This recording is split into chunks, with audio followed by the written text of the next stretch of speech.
Hello there and welcome to my channel Novice Modelling in the Midlife Crisis.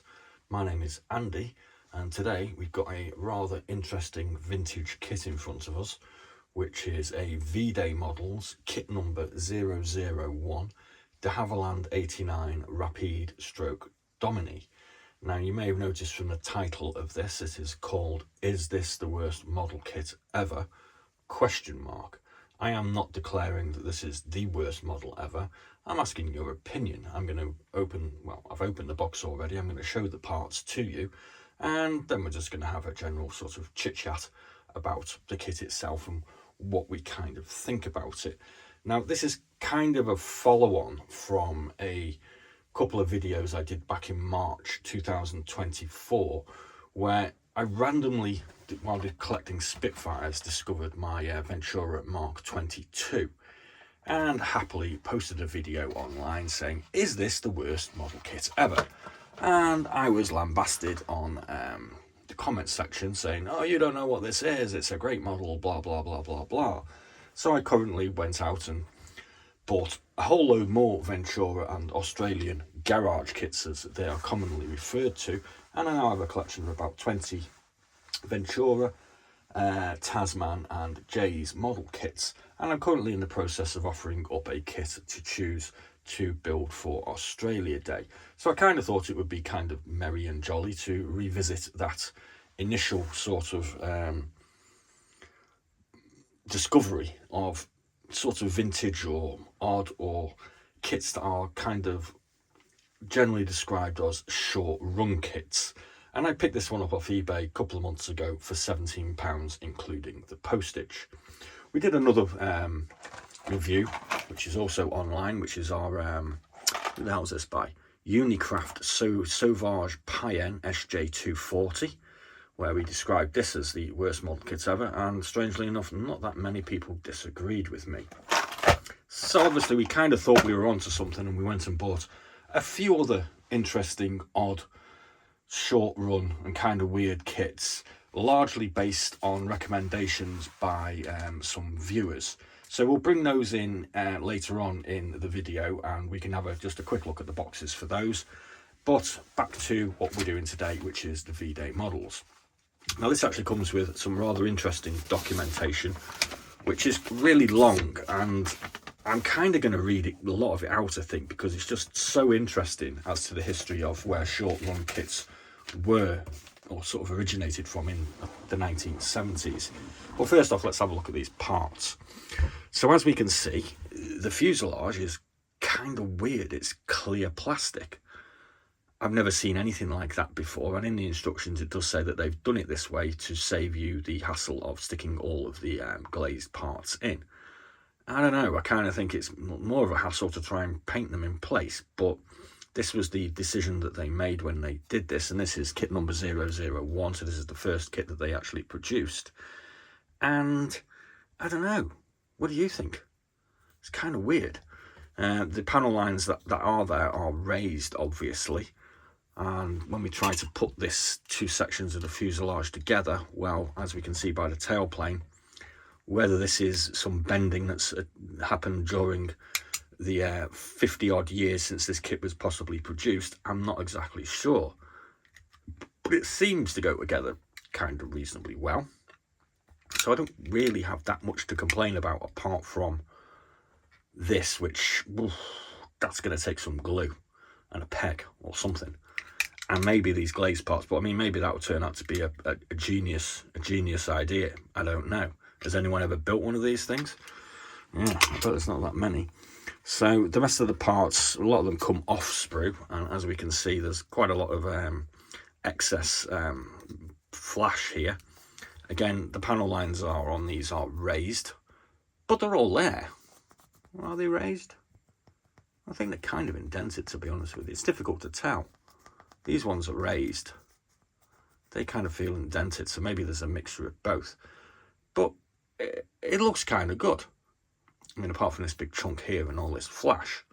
We can see we've got a couple of pins here for attaching to our fuselage, and there are a couple of minor marks here that require drilling, I assume, so as we can fit these wings in.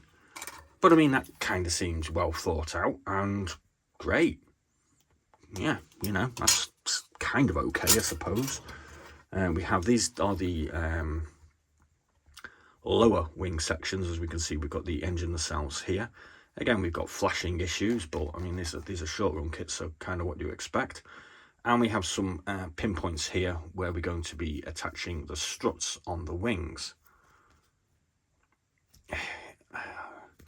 Yeah, I mean, it's kind of weird. We have a cockpit floor, again, full of flash. We can see it's clearly marked here where the passenger seats are going to go in, and the pilot seats, I imagine, and the console. So kind of a half thumb up for that, I suppose. Here we have the engines and the sort of undercarriage wheel pods, again covered in flash and bits of whatnot, but the detail doesn't look that bad.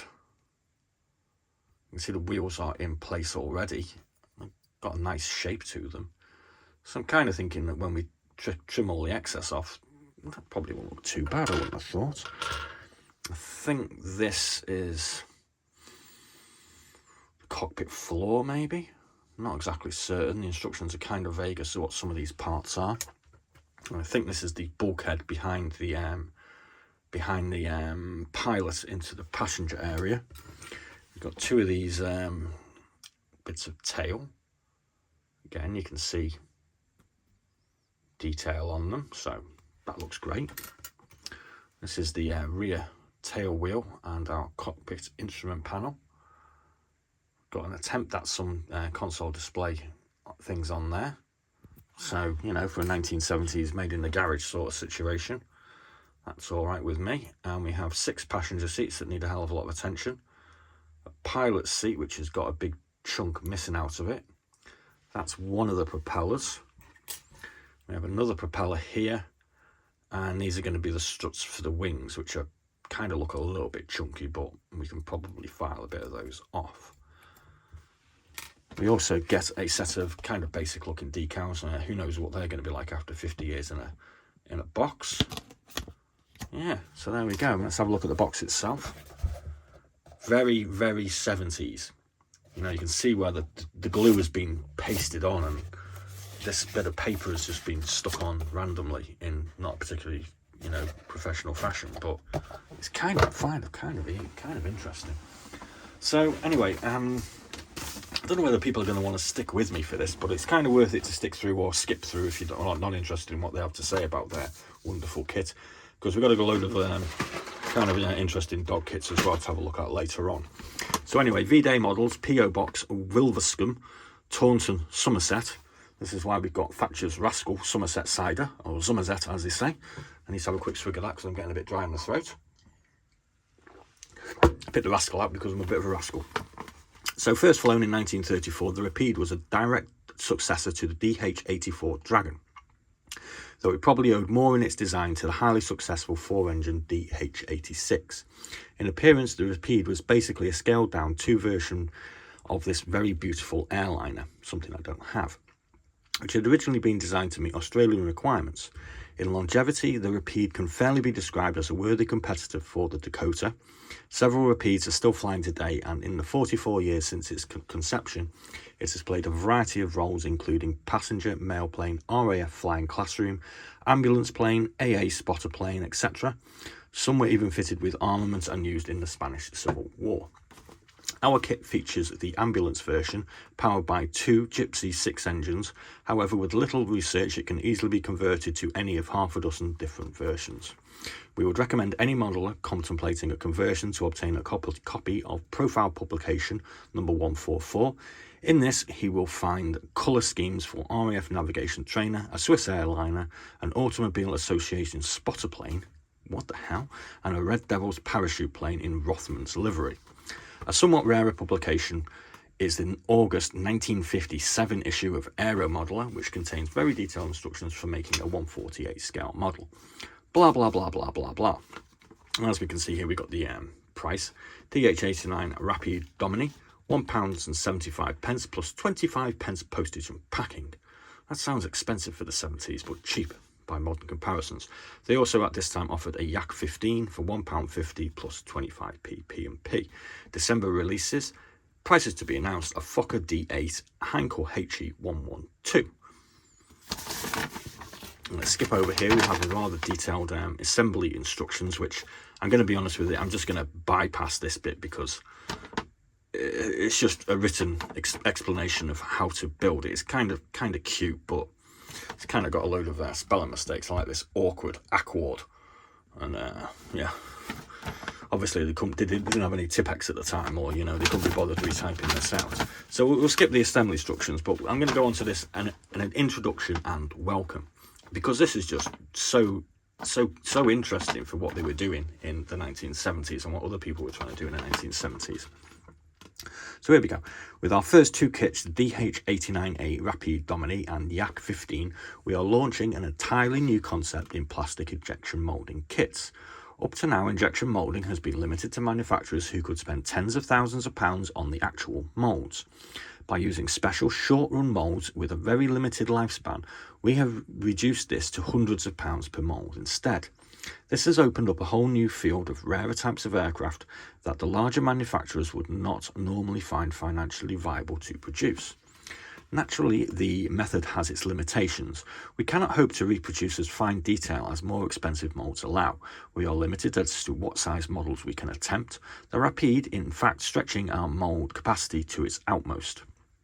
Similarly, there are limitations in our reproduction of some of the finer parts, i.e. struts, machine guns, etc., and a certain amount of work with fine, wet and dry paper will be needed on some of the parts. We apologise for this, but at the same time feel certain that most modelers will accept these drawbacks in exchange for injection moulding kits of types that otherwise they would never hope to see.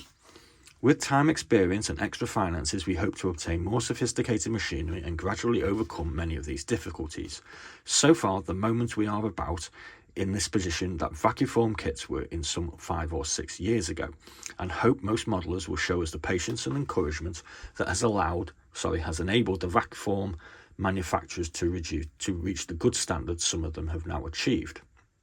What we can offer you right from the start are kits that will provide all the parts you need to complete a first-class model, without hours of tedious work with wet and dry paper, and without recourse to that marvellous mythical spares box that it is assumed all modelers own. It's kind of small in my experience.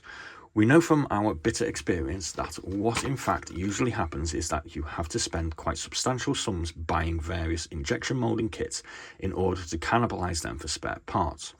Most important of all, we provide a full set of transfers, often the most difficult part to obtain, and all of this at prices equal to or even less than the same kit in vac form. Over the coming year, we aim to produce a complete range of rare kits with particular emphasis on the 1914 to 1939 era of aviation.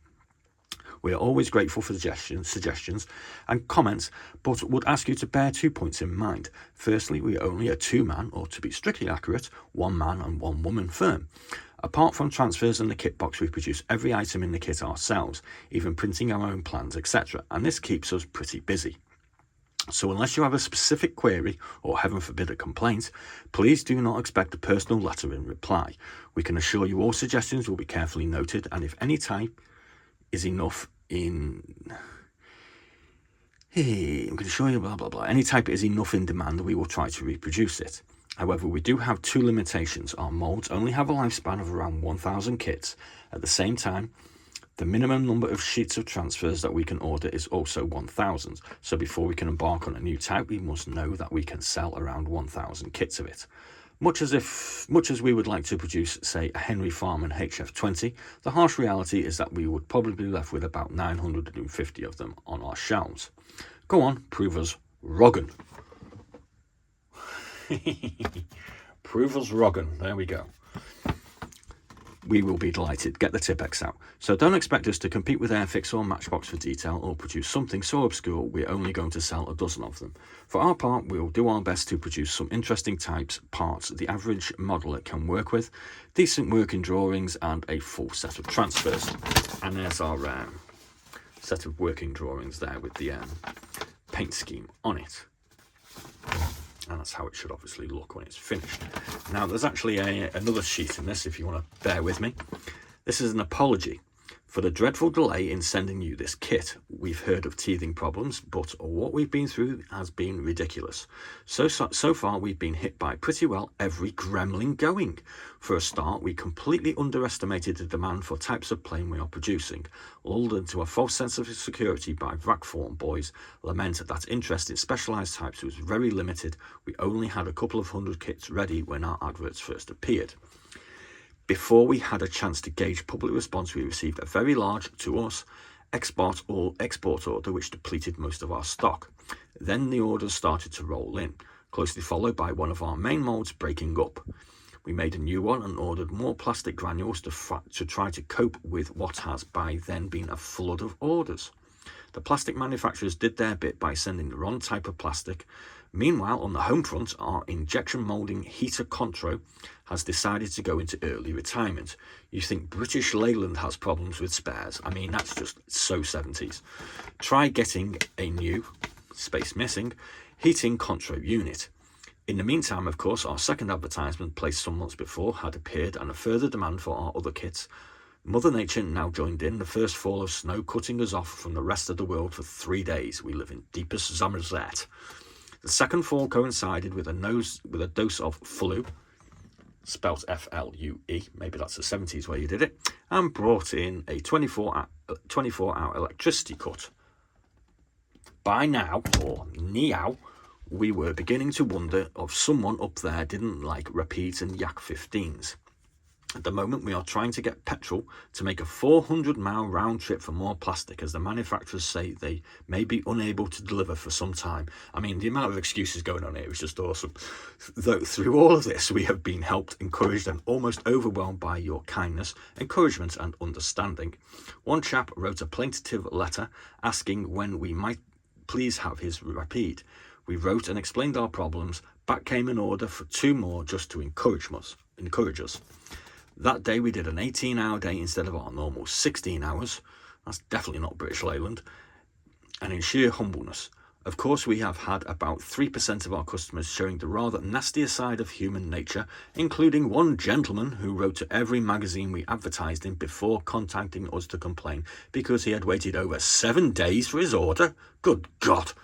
However, dreams of by return of post-service and exotica like gamecocks, gauntlets and falzes keep us going. So thank you again, and now back to the dreaded injection machine. Sincerely, Pam Day. I mean, that's just so cool. It's almost bloody awesome at the end of the day. So let's just pull in the old computer. Oh God, we're on 17 minutes. We're having a right ramble fest here. Let's just get this old bugger up.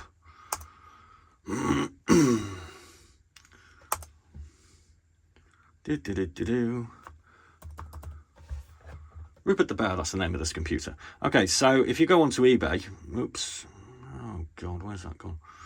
Let's just have a look at Scalemates. Now, Scalemates basically list these, and they're very vague as to when these actual kits appeared. It says 1970 something, new tool.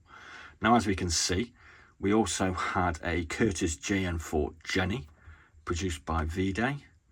We have a Gloucester Gamecock and Fairy Flycatcher double box, a Fokker D8, a Gloucester Gamecock and Fairy Flycatcher, Gloucester Gauntlet and Gloucester Grabe, a Gloucester Grabe, a Hansa Brandenburg W29, another Brandenburg W29, and a Heinkel HE112. Fowls, Fowls D12 and a Sopwith Dolphin, and it just goes on and on. So obviously they were quite successful for a limited period. It does appear though that sort of early 80s was the limit of their success, and then something happened. I did actually have eBay up here, but I've kind of managed to ditch it. You can actually oddly get random appearances of these Veeday kits on eBay for around about sort of £15 to £20 market if you're picking them up in the UK. So they are kind of still available. I mean, I just saw this and thought, what the hell is that, and decided to buy it. So anyway, as promised, we're going to have a look at some of the other weird and wonderful kits that we're going to continue this sort of theme with. Is this the worst model kit ever? And this is a Polish produced PZL P23A Karas. We'll do a review, and we might build this at some point in the future.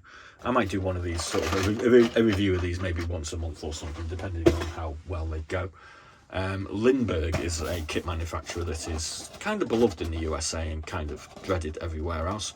Somebody said Lindbergh kits were awful, so I went and bought this one, this DO335. And, well, you know, somebody else has expressed a distaste for Eastern Express, so we've got a Yak 9 by those. Picked up this rather interesting Fokker TV by A.V. Usk, valiant Dutch bomber of World War II, which is actually described as a limited run multimedia kit. Now basically what that means is part vac form and it's part plastic injection moulding. I seem to remember it might have some metal parts. Another viewer recommended Mach 2 as another rather unhappy kit experience, and I picked up this Heinkel HE114 German reconnaissance seaplane sometime back in March or April last year.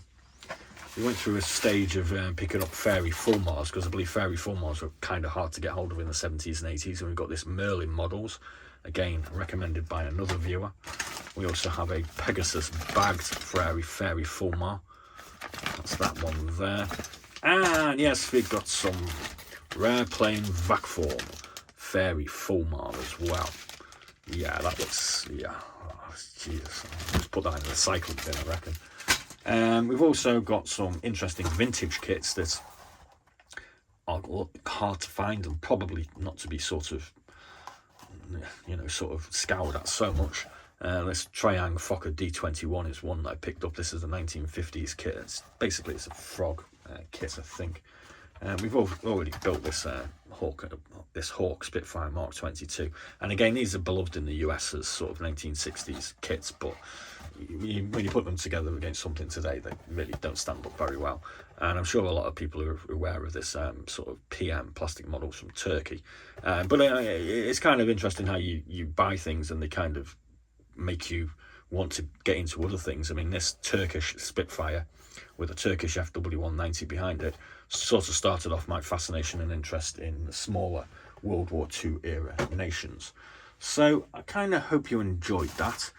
If you did, there will be a playlist linked at the bottom in the description bar where you can go and check out the review, the rather scathing review I did of this unicraftmodels.com Sauvage Pi NSJ240 about 10 months ago. And you can also have a bit of a giggle at this Ventura Mark 22 Spitfire. I mean, incidentally, I do actually kind of have a bit of a love-hate relationship where I actually kind of adore these Venturas now, and that's basically where we are. So cheers with my Thatcher's Rascal and my Taunton Somerset Veeday models DH89 Rapide Dominie. I hope you enjoyed this little trip down memory lane, and I kind of laugh at this rather nice quaint English letter. Thanks very much for watching, and as always, be seeing you.